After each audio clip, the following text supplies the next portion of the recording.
guys? This is BoxingWave. So Luis Ortiz might be fighting Berman Stiverne on the undercard of Golovkin and Lemieux. Okay, looks like that fight might be taking place. And before that, Brian Jennings, they was trying to get Brian Jennings to take this fight, and Brian Jennings turned down the fight on the same undercard, saying that they weren't paying him enough. Okay, I don't know what they offered, but he didn't take the fight. Now, Brian Jennings is coming off of that loss to Klitschko, a fight that, I mean, yeah, it was good because he had his few moments and he didn't get knocked out like most of Klitschko's opponents, but he really didn't come close to winning neither. I think he's pretty much settled with the fact that he didn't get knocked out and didn't get dominated.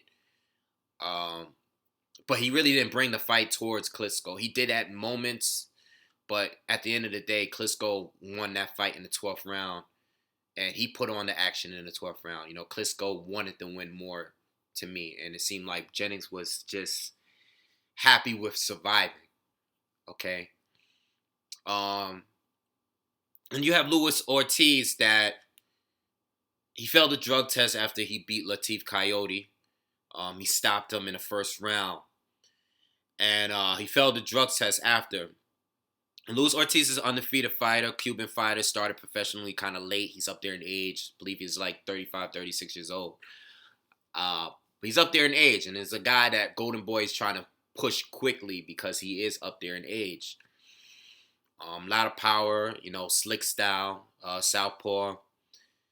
And, you know, he shares the same similarities as a lot of the top Cuban fighters, you know, but he's a heavyweight, you know. And now, those wins are kind of in question now because he was on steroids, you know. I know he didn't really fight any notable names. He fought Monty Barrett, a guy that's been in the ring with some top heavyweights. But outside of that, you know, he hasn't really been in the ring with anyone, you know. And this is his first challenge, you know. Stiverne lost to Deontay Wilder early in the year. He was the WBC champion, stopping Chris Arreola.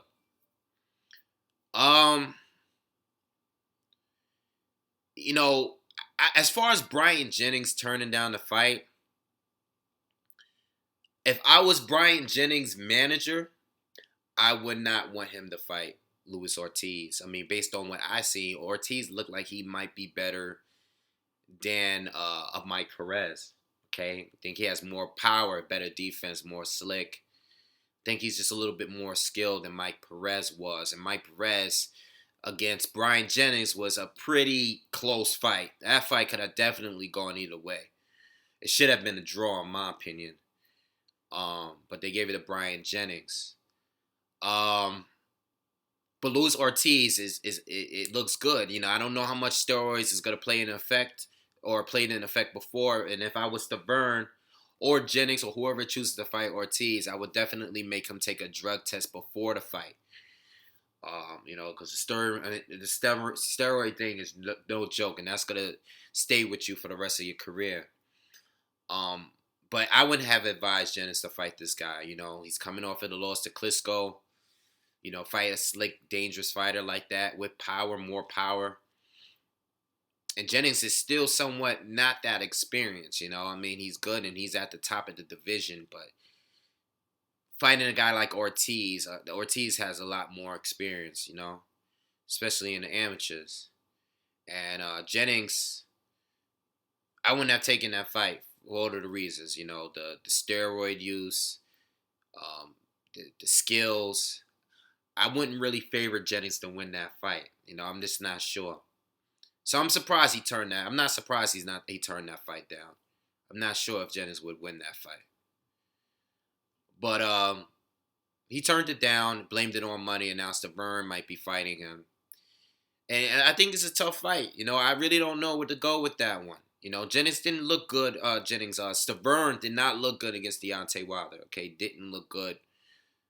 He looked much better against Chris Arreola, but, you know, it was Chris Arreola. Deontay Wilder looked pretty good against Stiverne. You know, Stiverne really didn't even have moments. You know, he landed a couple shots, but he didn't even have him hurt. He blamed it on being dehydrated in that fight. So I really don't know, I don't know what to expect, but Stiverne takes this fight. I don't know, man. I don't know if Stiverne could beat Ortiz. I'm kind of leaning towards Ortiz. Stiverne is just too slow on his feet, man. You gotta find a guy that moves well, got slickness to him, got punching power to go with it. I don't know, man. Stiverne might give this guy some. Ortiz might give this guy some work. Not really sure. But I like the fight, and I like the fight. The fact that it's on the undercard of a pay per view that it should be an explosive fight up until the knockout. And you also getting Roman Gonzalez on the card as well. So the fight is cool. I just don't know where to go with it. I don't know how. I really. It's hard to gauge how good Luis Ortiz is now that he failed the drug test. So anyway, let me know what you guys think on this fight. Do you think it's like a meaningless fight? Who really cares? Who is Luis Ortiz? Let me know what you guys think. Him and Stiverne fighting. All right. I'd like to hear from you guys, and let me know what you think about the Brian Jennings situation too. Because I'm not surprised that Jennings turned that fight down. Jennings been in the ring with Klitschko now, and he actually survived. So I'm sure he's expecting to get another fight with a named opponent. A guy with a name, or a guy that's not, or that has a name but not as dangerous as Luis Ortiz, which is the route that most boxers are taking. If I'm gonna fight a guy, I'm gonna fight a guy that's not as dangerous but has a better name. You know, that's not what they said. They said it was about finances, but you know how it is.